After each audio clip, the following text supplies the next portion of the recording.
Croeso cynnes I Brew yn y bar, a dwi'n nôl yn Nghlwb Rygbi Pontyberem ar gyfer gêm enfawr Cymru yn erbyn Australia. A mae'r awyrgylch yn y bar yn dechrau cynyddu yn barod. Bydd unigoliaeth yn meddwl bydd Cymru'n trwyddo i'r chwarteri, colli wrth gwrs yn meddwl bydd yn gwneud yn fwy anodd i mynd trwyddo i'r chwarteri, felly mae'r holl beth yn gwbl i fantol i Gymru.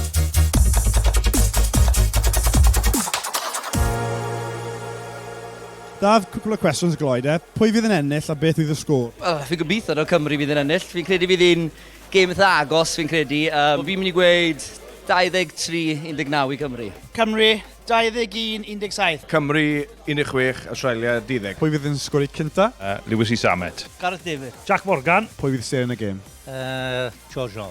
Samet. Mae sglodion ti'n... Ydyn nhw'n okay? Ti'n mynd rhoi shake bach? Rag ofyn. Kylie Minogue neu Catherine Jenkins? Catherine Jenkins. Michael Liner neu Neil Jenkins? Michael Liner. Michael Liner, o. Ti'n siŵr? Cut. Neil Jenkins.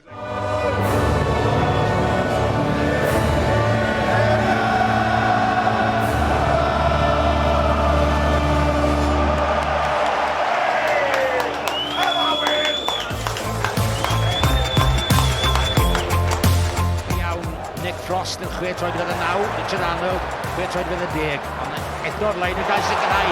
Llew hyfryd, nôl mewn i Jack Morgan, i Gareth Davies! Anna beth yw dechrau, perffaith i Gymru.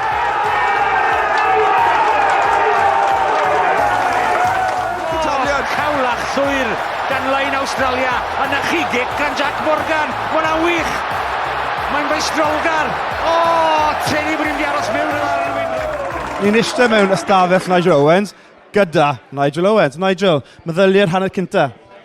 Wel, gret oedd e, war y teg. O'n i'n meddwl bydden ni, fi dal yn credu byddwn ni'n ennill, ond dim i ddechrau mor dda eithon ni, Australia wedi wario dda, ni wedi ymddiffyn yn dda iawn hefyd. So ni wedi cael y cais ac yn amser, bydden ni'n lan 1 ar 20, felly 2 ar 20, felly bydden wedi bod yn ddechreuad da, bydde ond affach yna war y teg, mae boes wedi wario dda, nag un o war y teg. Mae 2 dyn adnabyddus wedi ymuno â fi. Glenn Webb, Mark Ring. Right, first half thoughts? Oh, fantastic at the moment, isn't it? You're in the driving seat. Unbelievable clinical try from a set piece. Rarely see that these days from line-out scrums. Clinical finishing, fantastic running line from Jack. And once again, I've always said it, Gareth Davies, he picks his unique running lines. Not many scrum halves can pick the same lines as him. Outstanding. And the way the Wales have been playing at the moment, they're so composed. They're making Australia look a little bit naive. Fi'n credu mae dal gêm dda yn Australia, mae rhaid i nhw, os nad yw'n mynd i dwlu popeth yn rhaid hanner, maen nhw'n mynd gartre, nag nhw, so mae rhaid hanner yn mynd i fod yn affach o gêm i'n credu. Cwbl o basys cyflym, drawi'r cyfeiriad nes eisiau, ansgymer gic, Tompkins yn ei chwrstoddi, dros o'r lliniau llais, ac yn cyrraedd!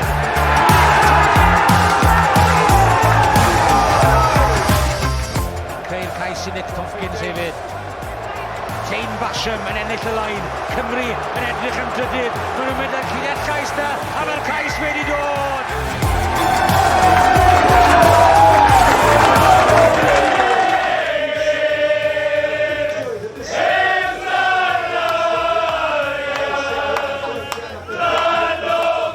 Sgwl canlyniad fel yna? Wel, i jyst yn siarad fan hyn gyda'r ffrindiau I gyd fan hyn, a dim o gwbl yn dyfes, sa'n credu bod neb wedi ennill unrhyw syndicate heddi ynglyn â'r canlyniadau a'r sgôr yn y diwedd. Beth yn disgwyl canlyniad fel la, ond perfformiad 80 munud, a sy'n ni wedi cael da hwnna gyda Cymru ers blynyddoedd. A boys o'n marw mas o'i gronig wedi gyda di. Dath Australia, second yn bopeth. Gweitha pawb a phopeth. Gweitha pawb a phopeth. Gweitha pawb a phopeth rydyn yma o hi. Arbennig, da iawn si, da iawn. Arbennig. Wel, dyna ni te am benod yma o Brew yn y bar. Bydd unigoliaeth enfawr I Cymru yn erbyn Australia. Gweld ni'n mynd trwyddo i'r chwarteri. Mae wythnos bant gyda'r boys wythnos nesaf, ond byddai'n nôl yn Nghlwb Rygbi Pontyberem wythnos nesaf. Felly, ymuno gyda ni ar S4C chwaraeon a S4C Click.